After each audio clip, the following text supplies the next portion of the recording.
E adesso è il primo servizio di oggi.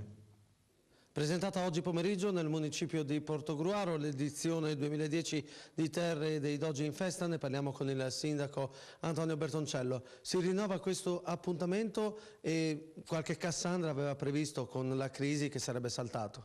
Ma diciamo che siamo alla sesta edizione, abbiamo iniziato questa manifestazione che noi riteniamo importante già dal 2005 e crediamo anche di doverla continuare perché serve a valorizzare i prodotti locali, non solo quelli del vitivinicoli ma anche quelli del nostro territorio.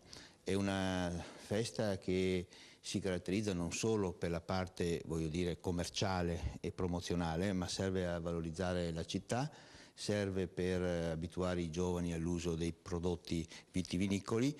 Ci sono stati parecchi incontri anche con le forze dell'ordine, con gli operatori commerciali, con tutte le persone che in qualche maniera possono contribuire a far sì che questa non diventi una festa e non un luogo dove ci si diverte in maniera disordinata e basta. Quindi i 3 giorni sono state inserite anche iniziative culturali importanti e ludiche.